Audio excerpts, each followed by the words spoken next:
جی السلام علیکم ناظرین، میں ہوں نظر عباس لندن سے۔ سر عمران خان صاحب کا ایک ٹویٹ ہے، میں وہ آپ کو پڑھ کے سنانا چاہ رہا ہوں۔ اس میں سے چند چیزیں بہت امپورٹنٹ ہے، کیونکہ عمران خان صاحب کا ہر ٹویٹ جو ہوتا ہے وہ بڑا امپورٹنٹ ہوتا ہے۔ اور اس ٹویٹ میں خاص طور پہ جو موجودہ صورتحال جو ان کی ہے، جس سے وہ گزر رہے ہیں، جس طرح وہ ان کے ساتھ جو چیزیں ہو رہی ہیں، وہ سارا کچھ ان کی ٹویٹ میں ہے۔ تو مجھے لگا کہ مجھے آج یہ تھوڑا سا پڑھ کے سننا چاہیے، اسی سے آغاز کرنا چاہیے اپنی گفتگو کا۔ تو خان صاحب کا یہ 20 تاریخ کا ٹویٹ ہے، غالباً جی 20 دسمبر کا 2025 کو، جو انہوں نے چھوڑی تھی گفتگو کا موقع ملا، جو گفتگو کی اس میں بتایا انہوں نے۔ خان صاحب کہتے ہیں جدوجہد عبادت ہے۔ یہ آپ لوگوں کو سمجھنے کی بڑی ضرورت ہے۔ وہ کہتے ہیں جدوجہد عبادت ہے، اور حقیقی آزادی کی جدوجہد کے لیے میں شہادت کے لیے بھی تیار ہوں۔ یہ وہ ایسا فکرہ ہے جو عمران خان صاحب کا بہت امپورٹنٹ ہے، ایسے موقع پہ بہت ہی زیادہ امپورٹنٹ ہے۔ جب ایک جدوجہد کی بات ہوئی تو جدوجہد میں انسان کی جان جانے کا خطرہ بھی ہوتا ہے، اور اس کے لیے وہ تیار ہے۔ اور یہ ساری قوم کے لیے میسج ہے، اس قوم کے لیے میسج ہے کہ جی آپ کی خاطر بندہ جیل میں پڑا ہے۔ اس کی ذات جیل سے کسی وقت بھی جا سکتی تھی، کبھی بھی کسی وقت بھی یہ چاہے یہ بندہ باہر جا سکتا ہے، کسی دوسرے ملک میں جا سکتا ہے، لیکن یہ یہاں بیٹھا صرف اس لیے ہے آپ کی لڑائی کے لیے۔ یہ گھر میں بیٹھ کے لڑائی لڑ رہے ہیں لوگ۔ باہر جا کے اکثر کہا جاتا ہے کہ باہر چلے جاتے تو یہ ہوتا وہ ہوتا اور لڑائی بہتر ہو سکتی تھی، خان صاحب کم از کم جیل میں تو نہیں ہوتے۔ لیکن انہوں نے جس چیز کو ترجیح دی ہے، گھر میں بیٹھ کے لڑنے کو ترجیح دی ہے، بھاگ کے لڑائی نہیں لڑی انہوں نے۔ لوگ اکثر جو ہے وہ اس کی خمینی صاحب کی بات کرتے ہیں، خمینی صاحب بھی تو باہر چلے گئے تھے۔ بہرحال یہ عمران خان صاحب گھر میں بیٹھ کے لڑائی لڑ رہے ہیں، اور وہ کہہ رہے ہیں کہ جی میں اس لڑائی میں شہید ہونے کے لیے بھی تیار ہوں۔ اس وقت پاکستان کیا کہتے ہیں، اس وقت پاکستان صرف عاصم لا پر چل رہا ہے، یہاں صرف لکھے ہوئے فیصلے پڑھ کر سنائے جا رہے ہیں۔ پچھلے 3 سال کے بے بنیاد فیصلوں اور سزاؤں کی طرح توشہ خانہ 2 کا فیصلہ بھی میرے لیے کوئی نئی بات نہیں۔ یہ فیصلہ بھی جج نے بغیر کسی ثبوت اور قانونی تقاضے پورے کیے بغیر جلد بازی میں سنا دیا، ہمیں یا ہمارے وکلاء تک کو نہیں سنا گیا۔ مجھے اور میری اہلیہ کو مسلسل قید تنہائی میں رکھ کر ذہنی عذاب کا نشانہ بنایا جا رہا ہے۔ ہماری کتابوں، ٹی وی اور ملاقات سب پر پابندی ہے۔ جیل میں ہر قیدی نے ٹی وی دیکھ سکتا ہے، لیکن مجھ پر ٹی وی دیکھنے تک کی بھی پابندی لگا دی گئی ہے۔ میرے خاندان کی جانب سے جو کتابیں بھیجی جاتی ہیں وہ جیل حکام کی طرف سے روک لی جاتی ہیں، اور ہمیں کئی ہفتے مسلسل قید تنہائی میں رکھا جاتا ہے۔ یہ غیر انسانی سلوک ہے، لیکن یہ سب ظلم و بربری مجھے میری عزم سے پیچھے نہیں ہٹا سکتا۔ وہ کہتے ہیں کہ جو میں اپنا اب عہد لے کے بیٹھا ہوں کہ اس عوام کو، اس قوم کو حقیقی آزادی دلوانی، سے پیچھے نہیں ہٹایا جا سکتا۔ تمام مظالم کا ذکر کیا انہوں نے۔ آگے خان صاحب کہتے ہیں، ہماری روایت نہیں کہ عورتوں اور بچوں پر ظلم کیا جائے۔ ہمارے دین میں تو دوران جنگ بھی خواتین کو بخش دیا جاتا ہے، مگر یہاں محض سیاسی اختلافات پر خواتین پر ظلم ڈھائے جا رہے ہیں۔ میری بہنوں اور دیگر خواتین کے ساتھ ڈیالہ جیل کے باہر جو بدسلوکی اور ظلم ہو رہا ہے، اس پر مجھے شدید دکھ اور افسوس ہے۔ دیکھیں، ان کو اپنی بہنوں کے بارے میں بتایا گیا، لیکن وہ پھر بھی ڈٹے ہوئے ہیں۔ یہ جو سلوک بشرا بی بی، ڈاکٹر یاسمین ماہرنگ بلوچ اور دیگر خواتین کے ساتھ کیا جا رہا ہے، وہ اسلامی روایات کے اخلاقیات کے برعکس ہے۔ میری اہلیہ بشرا بی بی کو صرف مجھ سے بغض میں قید تنہائی میں ڈالا ہوا ہے، حالانکہ ان کی تو سیاست کو تعلق بھی نہیں تھا۔ وہ ایک گھریلو خاتون ہے۔ فوج میری ہے اور پاکستان کی قوم کی ہے۔ جب میں عاصم منیر پر تنقید کرتا ہوں تو وہ ایک شخص پر تنقید ہے، جسے ماضی کے ڈکٹیٹر پر بھی ہوتی ہے۔ عاصم منیر نہ تو کسی عوامی ریفرنڈم کے تحت ملک پر بیٹھا ہے، نہ عوام کے ووٹ کے ذریعے آیا ہے۔ جیل میں میرے ساتھ جو کچھ بھی ہو رہا ہے وہ کرنل کے کہنے پر ہو رہا ہے، اور جو عاصم منیر سے احکامات لیتا ہے، یعنی ڈائریکٹ عاصم منیر سے احکامات لیتا ہے۔ پاکستان میں قانون کی بالادستی کا جنازہ اٹھ چکا ہے۔ 2007 میں جیسے ہی پی سی او ججز نے ڈکٹیٹر کے ساتھ دے کر عدلیہ کا تقدس پامال کیا، ان کی کوئی عزت نہیں، اور جنہوں نے ڈکٹیٹر کے خلاف مزاحمت کی وہ قوم کے ہیرو تھے۔ ایسے ہی آج کل جو ججز اس نظام کے خلاف مزاحمت کر رہے ہیں وہ ہمارے ہیروز ہیں، اور جو جج کٹ پتلی بن کر ان کے شرف پر ناچ رہے ہیں وہ بے ضمیر ہیں، اور مشرف دور کی طرح پی سی او ججز کے برابر ہی ہوں گے۔ اچھا، اب یہ پتہ نہیں ان کو اپنی عزت اور ذلت کتنی قبول اور کتنی منظور ہے، اس کا ہمیں نہیں پتہ، لیکن ججز جو ہیں انہوں نے بڑا گندا رول پلے کیا اس پورے اس کہانی میں۔ آگے لکھتے ہیں، قانون کی بالادستی اور آئین کی بحالی کی جدوجہد کے لیے انصاف لائرز فورم اور وکلاء کو فرنٹ فٹ پر آنا ناگزیر ہے۔ انصاف کا نظام ہی عوام کو تحفظ دے سکتا ہے، اور اس کے علاوہ نہ کوئی معاشی ترقی ہے، نہ ہی اخلاقی۔ مجھے سلمان صفدر اور ان کی ٹیم پر اعتماد ہے، اور میں نے انہیں ہدایت کی ہے کہ بوگس فیصلوں کے خلاف اسلام آباد ہائی کورٹ میں اپیل کریں۔ خان صاحب کی یہ چیز جو ہے نا مجھے بڑی فیسینیٹ کرتی ہے کہ عمران خان صاحب کو پتہ ہونے کے باوجود پھر اس چیز کی طرف جاتا ہے تاکہ اس کو کسی طریقے سے وہ عدالت انصاف کو طاقت دینا چاہ رہا ہے، اس ڈوبے ہوئے انصاف کو طاقت دینا چاہ رہے ہیں عمران خان صاحب.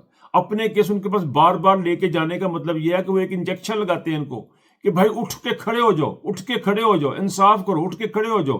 یہ وہ شخص کر رہا ہے جس کے اوپر تمام مظالم ڈھا دیے گئے، اس کی زندگی اجیرن کر دی گئی ہے، وہ قوم کو مصیبتوں میں دھکیل دیا گیا. آخر اس کے اوپر میں آگے بات کرتا ہوں. اور وہ شخص جو ہے نا وہ بار بار عدالتوں کے پاس جاتا ہے، بار بار جاتا ہے صرف اس لیے کہ ان کو طاقت دے، ان کو کھڑا کرے، ان کو اٹھانے کے لیے. آگے لکھتے ہیں جی کہ آگے کہتے ہیں سہیل افریدی کو پیغام دیتا ہوں کہ اسٹریٹ موومنٹ کی تیاری پکڑیں، پوری قوم کو اپنے حقوق کے لیے اٹھنا ہوگا. یہ وہ بات ہے جو ہم بار بار کر رہے ہیں. پوری قوم، اب تو خان صاحب نے کہا یہ پوری قوم کو اٹھنا ہوگا، دھرنا ہوگا، دھرنا ہوگا، اٹھنا ہوگا سر آپ کو. جد و جہد، آگے کہتے ہیں جد و جہد عبادت ہے، جد و جہد عبادت ہے، اور پاکستان کی حقیقی آزادی کی جد و جہد کے لیے، شہادت کے لیے بھی تیار ہوں.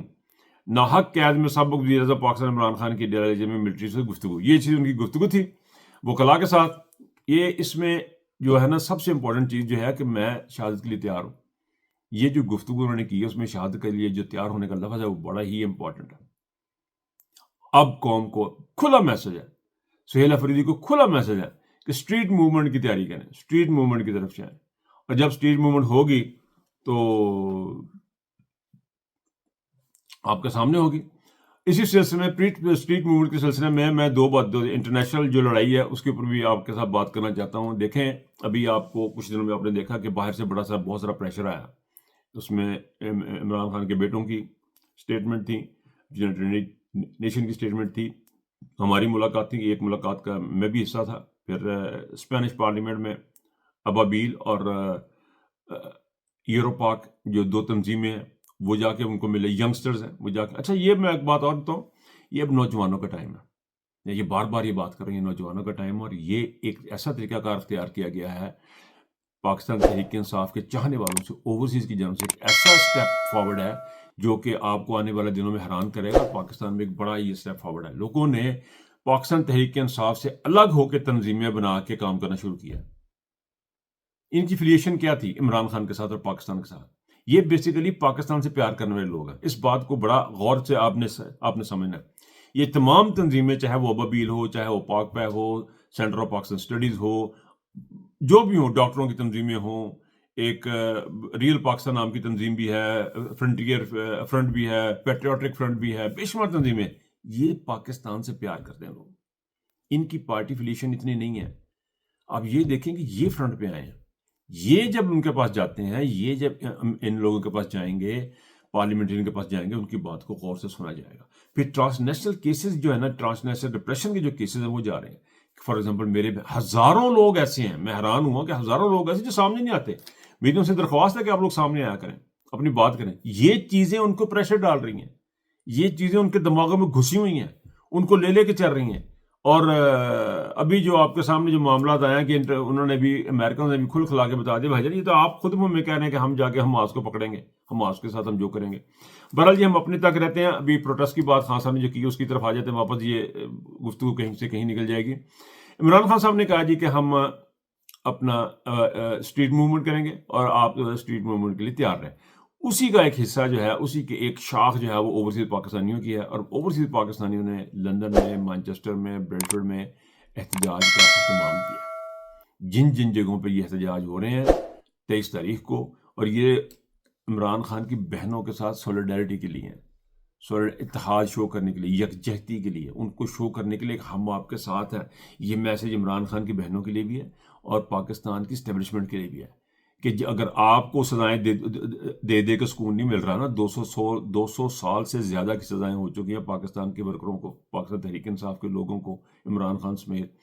آپ کو سکون نہیں اگر مل رہا نا، تو آپ جو ہے اس بات پہ ذہن میں رکھیں، غور کریں کہ آپ کی یہ جو تڑپ ہے، آپ کی انتقام کی جو تڑپ ہے، یہ آپ کو کسی کھائی میں لے جا کے گرا دے گی. اور ساتھ میں آپ پاکستان کو بھی لے کے جا رہے ہیں اس کھائی کے اندر. اس کو سوچیں، اس کو دیکھیں. اور یہ جو میسج ہمارا جو اوورسیز کا ہے وہ یہ ہے کہ جب تک آپ کو سکون نہیں ہے تو ہمیں بھی کوئی سکون نہیں ہے. اگر آپ نے لڑنا تو پھر ہم نے بھی لڑنا ہے. عمران صاحب کہتے ہیں، خان صاحب نے تو کہا تھا جی کہ اللہ پاک نے 2 قومیں پیدا کی، ایک انسان اور ایک پٹھان. ان کو جتنا مارتے ہیں اتنا لڑتے ہیں. تو یہ پاکستان تحریک انصاف ہے، یہ اوورسیز پاکستانی ہیں، آپ ان کو جتنا ماریں گے یہ اتنا لڑیں گے، 1000 سال تک بھی لڑیں گے آپ کے ساتھ، کیونکہ ہمیں ہمارے لیڈر کا، پاکستان تحریک انصاف کو، پاکستان کے عوام کو، عمران خان کا پیغام بڑا کلیئر ہے کہ میں مار دیا جاؤں یا گرفتار کر لیا جاؤں، آپ نے اس نظام کو ایکسیپٹ نہیں کرنا، تو اس نظام کو کسی نے ایکسیپٹ نہیں کرنا، نہ یہ ایکسیپٹیبل ہے، نہ یہ ایکسیپٹ کیا جا سکتا ہے، آپ جو مرضی کر لیں، یہ نظام ایکسیپٹیبل نہیں ہے، ظلم کا نظام، اس کو ریورس ہوئے بغیر کچھ آگے نہیں بڑھے گا۔ آپ اپنی فوجوں کو ایک دلدل کے اندر دھکیلنے کی سازش کر کے بیٹھے ہوئے ہیں، اللہ پاک آپ کے اوپر آپ کو عقل سلیم عطا فرمائے۔ میں اجازت چاہوں گا، بات میں جب کرتا ہوں نا تو پھر بہت ساری باتیں دماغ میں آتی ہیں، وہ پھر نکل جاتی ہیں۔ اب یہ جو کام کرنے لگے ہیں پاکستان کی فوجوں کو بھیجنے والا، اس پہ دوبارہ سے بات کروں گا۔ اب تک کے لیے اجازت چاہوں گا، اپنا بہت خیال رکھیے گا، اللہ حافظ۔